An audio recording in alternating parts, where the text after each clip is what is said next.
You are listening to New Music Box from New Music USA, presented in collaboration with Dublab Radio as part of a series where we feature conversations, DJ mixes, articles, and live performances that explore the current landscape of music composition.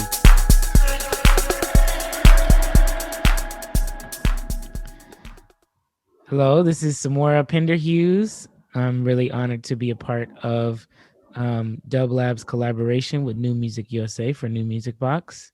And I'm really excited to be talking today about this question of who gets to compose and what is the purpose of composition, alongside one of my greatest collaborators, my favorite artist and musician in the world, who also happens to be my sibling, Elena Pinderhughes. Lainey, thank you for being with me today.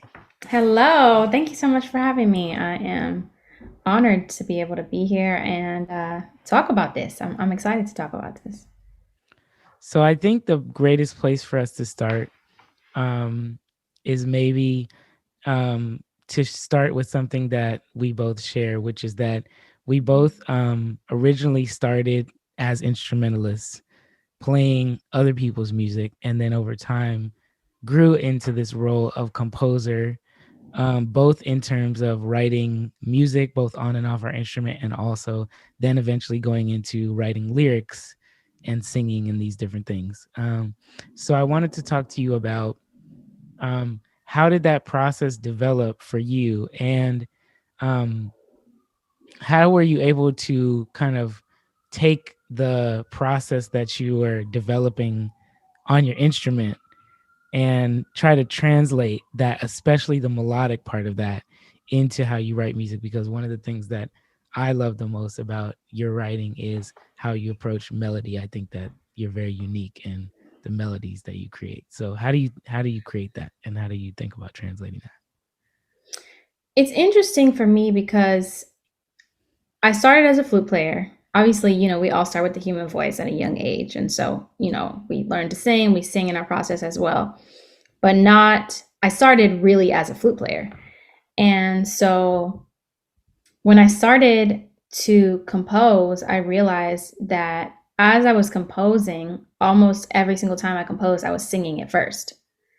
And I always thought to myself, I wonder why I'm doing that, because I play flute. That's my thing.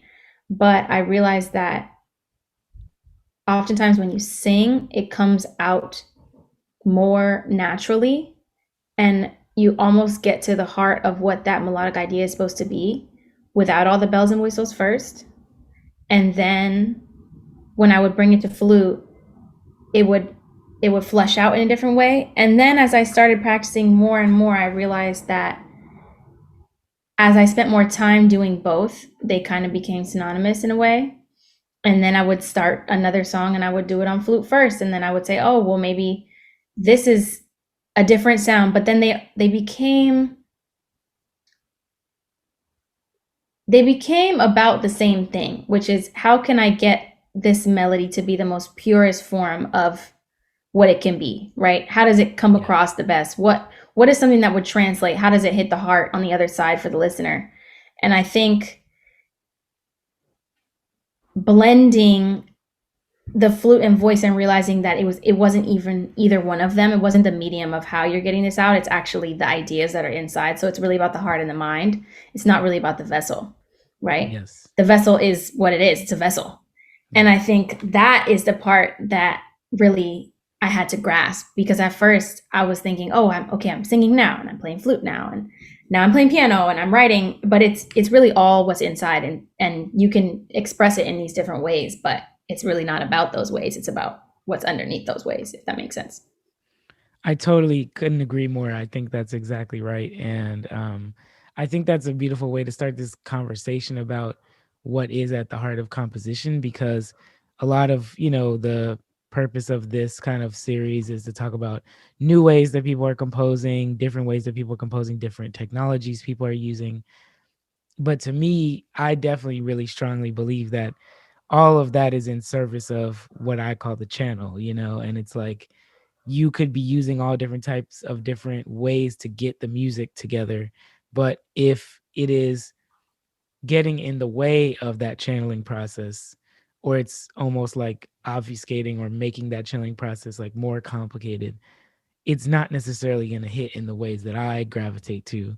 Right. Whereas if you're using those different tools in service of having more ways to reach the channel, that's kind of the goal of what we're doing. And I think that's how I think about using the piano versus using the voice versus using the pen. Like they're all different elements of bringing that channel forth. So I totally agree with you. And yeah, I think that's the best way to think about it. I think one of the cool things about being able to use these different mediums is sometimes one is a little more blocked than the other. And so you go to the other one, right? Like one day I might say, wow, this isn't coming across singing. So let me try and play flute and see if something comes out. Okay, well, that's not feeling like it. So it's like, it's really a blessing to be able to have all these different hands and use them, because sometimes you need to try different things out. And I've heard, as I've been studying different people's composition techniques and different things, they're like, oh, well, I just try different things out and see what works that in that capacity in that time. And different songs call for different things, but definitely been trying to open my mind up more to not thinking that something's going to be one way, because it might turn out to be another.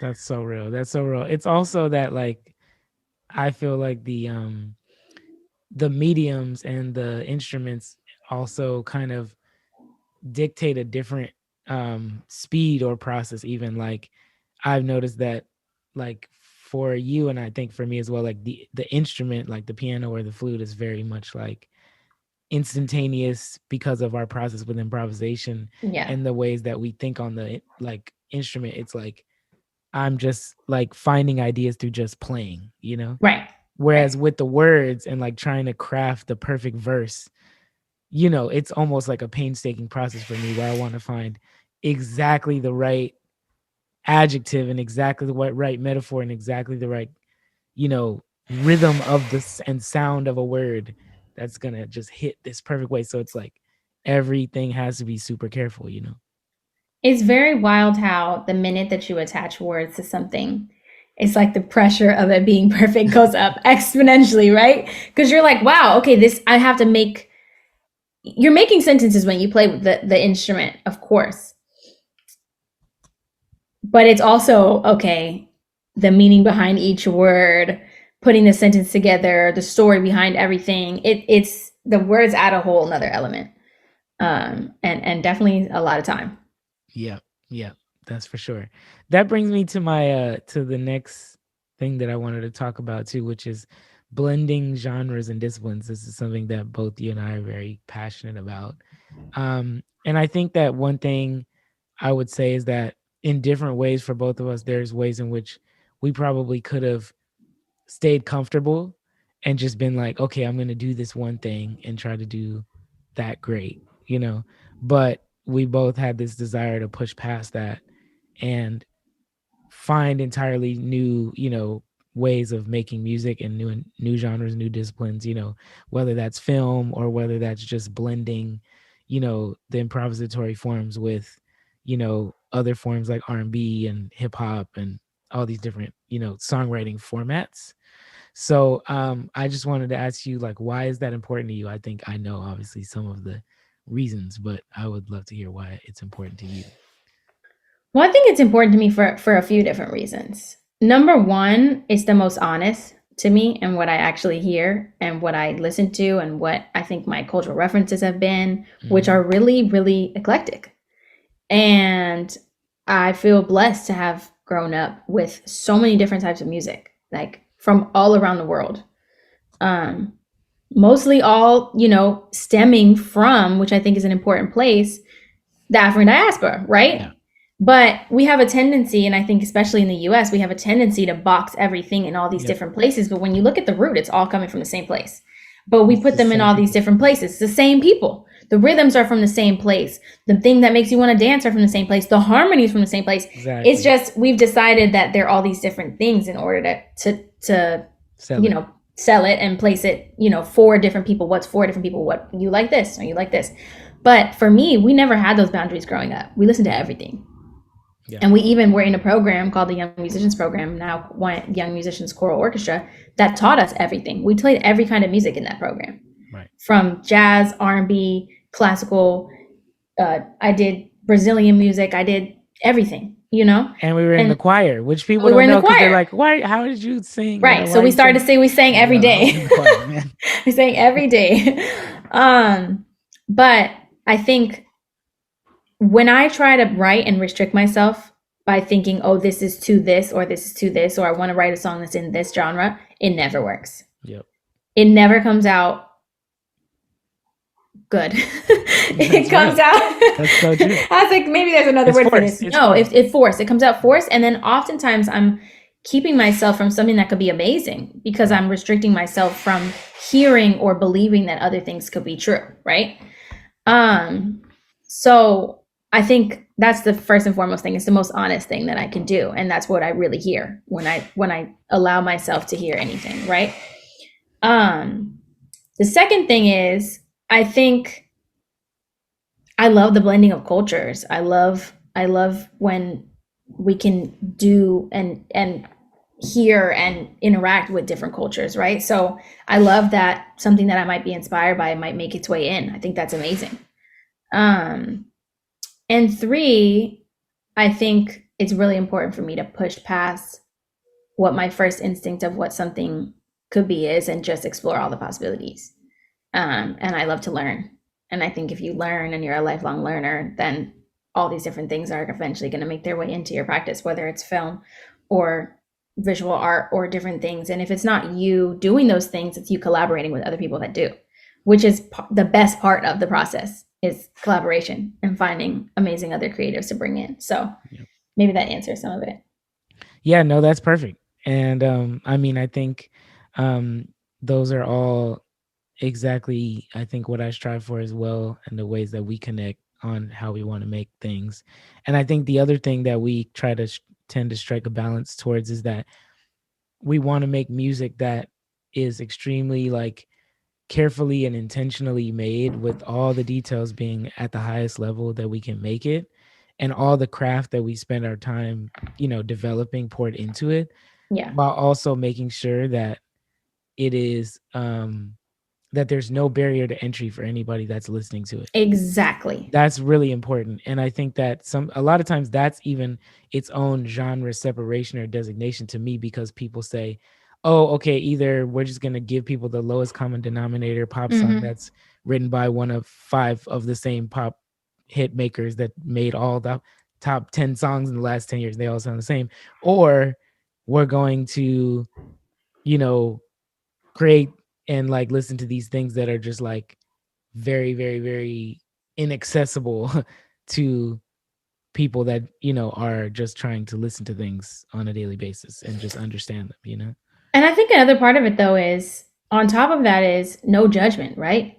Anybody that likes whatever they like is wonderful. If you like the pop song, that's, you know what I mean? Or if you that's how we're different. Okay. And this is important too. And this is good. This is why, because this is the first like actual real combo we've had in public, which is already funny. That's so funny. I think, this is also the wonderful part about us too, is that there's so many ways that we connect, but we also like appreciate each other's differences, which is that one of which is that you are very like loving to how everything that people like, and I'm totally a hater. And this about me.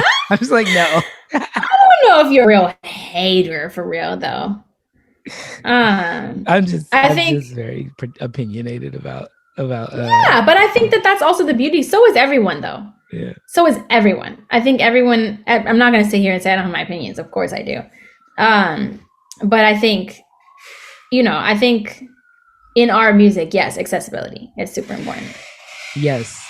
I think that is really, really important. And people being able to like move with it on every level, like to understand it, to be moved by it emotionally, mentally, and also like moved by it physically. It's gotta be there. Their body has to be able to access it as well. Right. So, exactly. Yeah. Speaking of us, our similarities and differences, how would you say you usually encounter the process of collaborating with me and also with other of your, common collaborators? What is the way that you usually go about like making a composition? Well, I think working with you has spoiled me because we're lucky enough to oftentimes share the same brain, even if we have different ideas.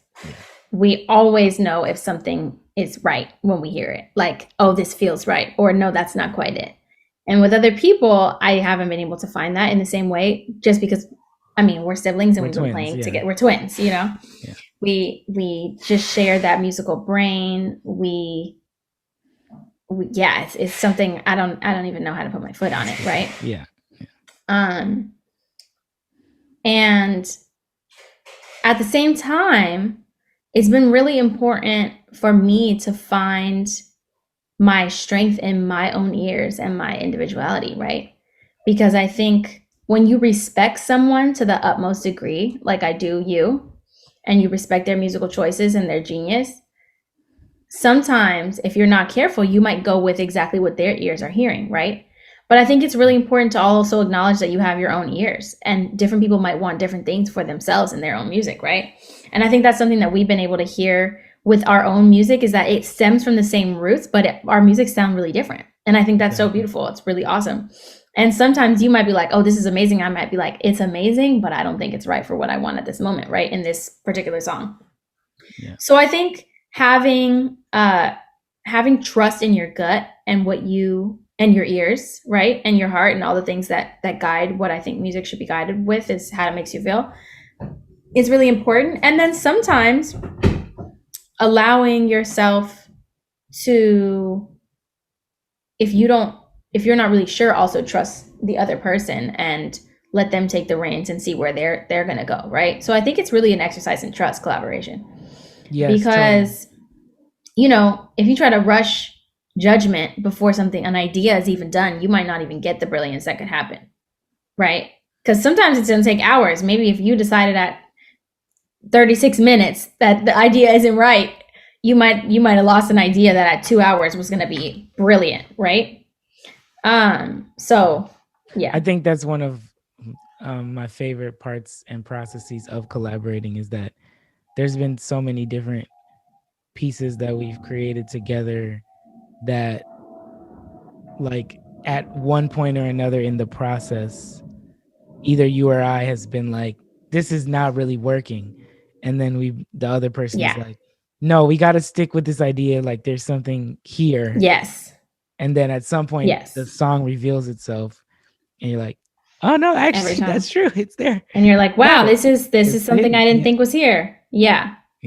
And then the other thing for collaboration for me too, which I think is really always humbling for me, and in a beautiful way, is like knowing your strengths and weaknesses and creating community that can, you know, we can share each other's strengths and weaknesses and lift each other up, so that it's like, I don't need to feel like I do absolutely everything that's needed for a song myself in the best way. You know, yes, there are people around me that I can share with and create with that are going to bring those things, and I'm going to bring something different, and we're going to create the best thing together. Mm-hmm. And being very cognizant of what I bring to the table is important to me, and then being cognizant of how I need to ask for help is very important, you know. And I think that when it comes to building a team and setting those collaborators around you that are right, it's just as much about figuring out what you don't do as much as what you do. As what you do, yes, for sure, absolutely, key, totally key. Yeah, and I really like the point that you made about your ears too, because it's trusting your ears and also trusting in your own vision and your own story, you know, trusting in what that really is for you and like what story you want to tell to the public, you know, because at the end of the day, what we're doing is storytelling. And so, you know, there's only one person that can know really what that is. And also one person that's going to have to carry it, even if it's a collaborative effort, particularly when it's music that is very personal, as a lot of our pieces are, you know, when it goes out into the world, you know, that's something that we have to carry. So you got to make sure that it's pieces that you want to sing all over and over again. Right. And I think also the beauty about songwriting, right? There's also hundreds of ways that same song could go. Yeah. Depending on every decision that you Yep. make, which is why it's important. Yep. And every decision. there's so many drafts of every song. That's so like many drafts. this version. And I really do equate it to the filmmaking process. I've learned a lot from the filmmaking process in that way, because in film, it's like you're making a movie. You're basically writing the movie at least 3 different times, because you're making it in the screenplay, you're making it in the shoot, and then you're making it in the edit. Man, you know? Literally. So you're literally making a movie 3 different times in one film, at least, if you're not doing if there's not even more than that, there's even more things involved: music, story, color, choreography, blocking. But I think that the musical process is the exact same, because you have the seeds of the composition, and that process is different for different people. Some people just go straight to the studio. For me, a lot of times it starts at the piano, or just with the pad or whatever, or with the seed of like a loop or something. But you're building out that, then you have to go and refine those ideas. You have to produce a lot of times. Then you have to take things out, that's like, oh, there's too much here. This doesn't need to be here. And then you have to edit. Then you have to, mix and match sounds together.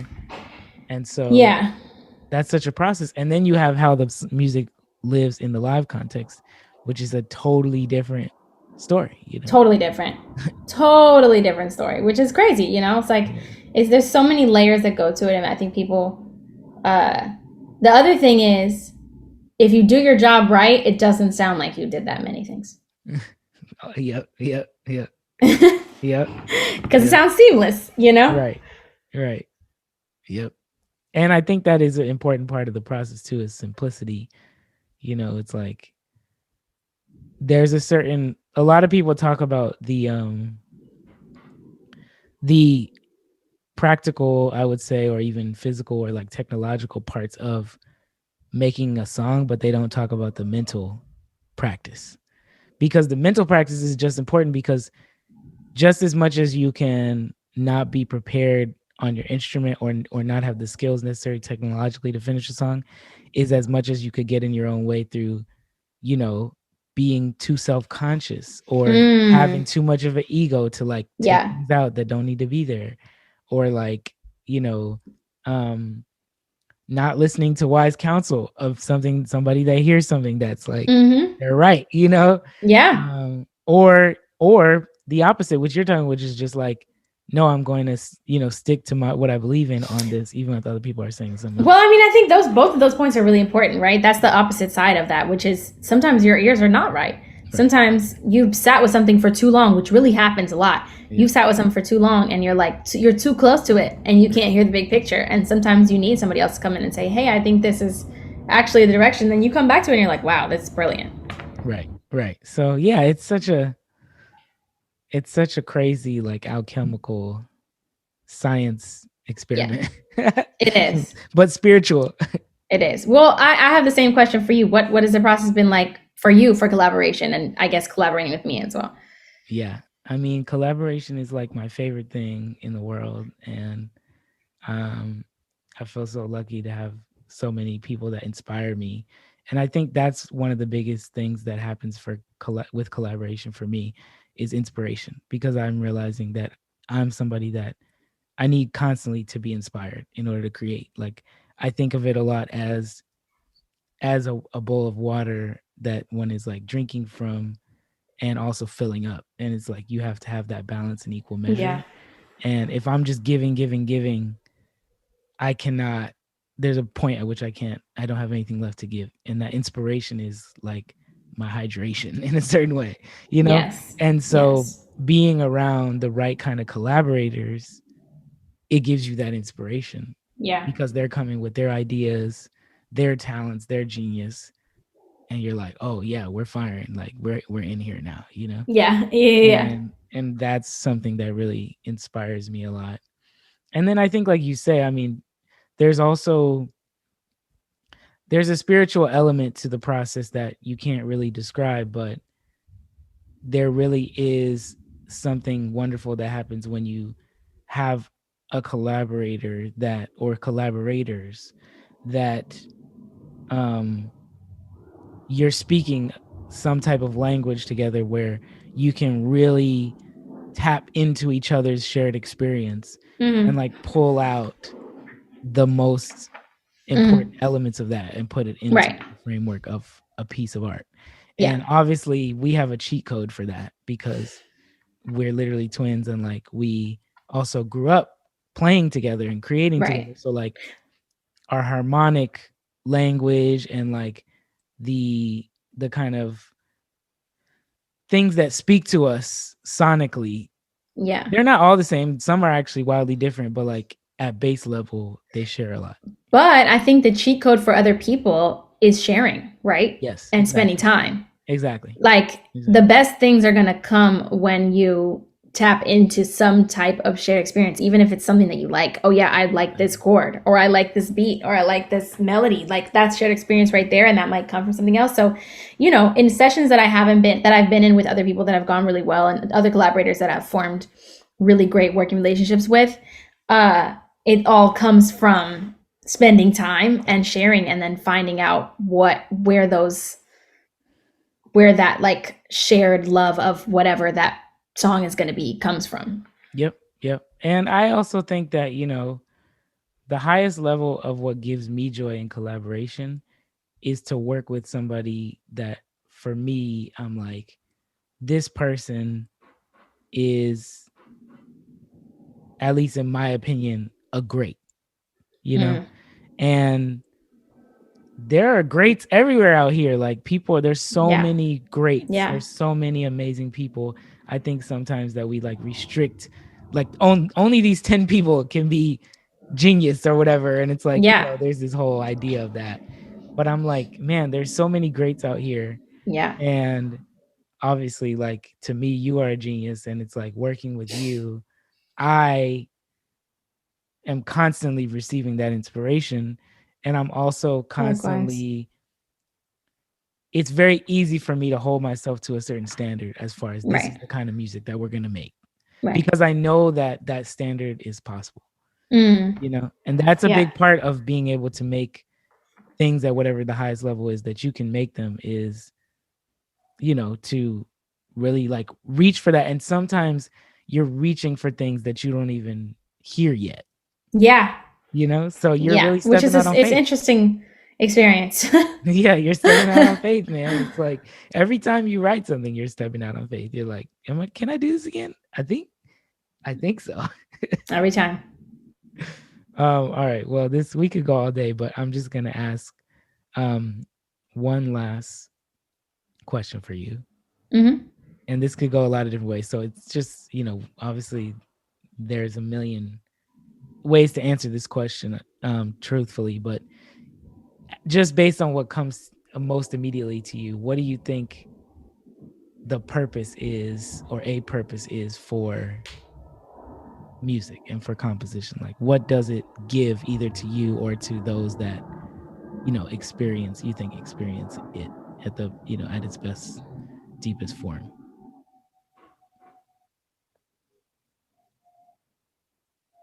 I think that the purpose changes depending on who the listener is.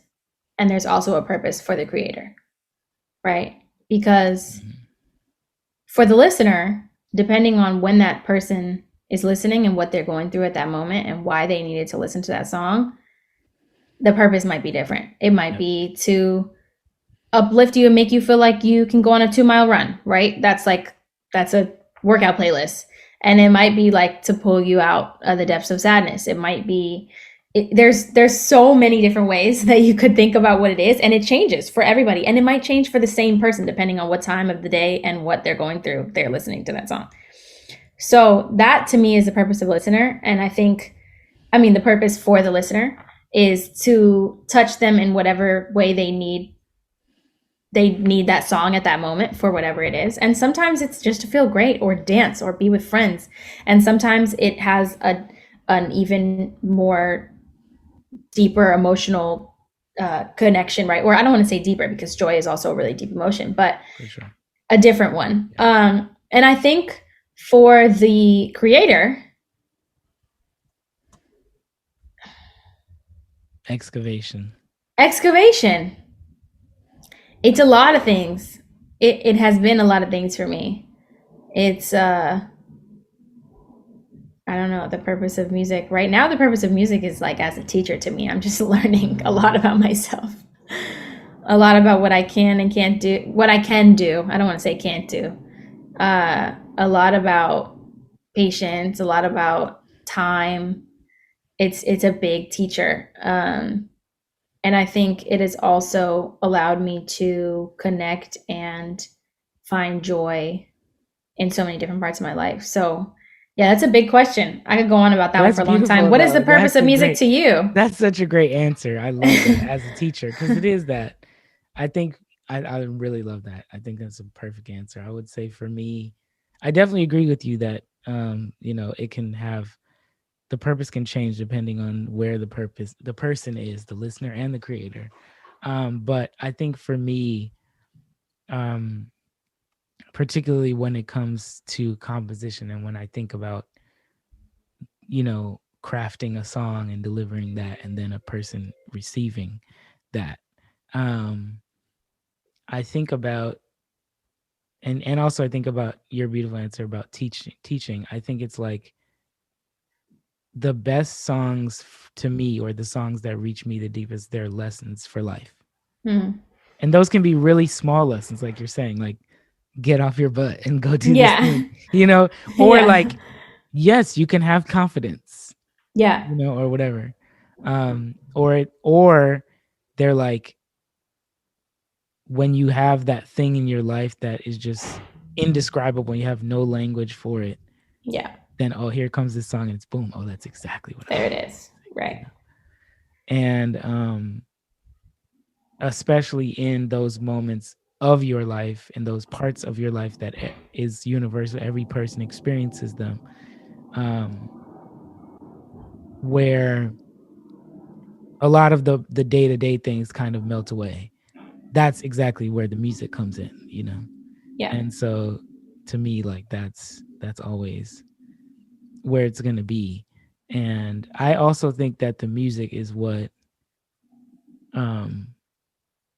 connects us with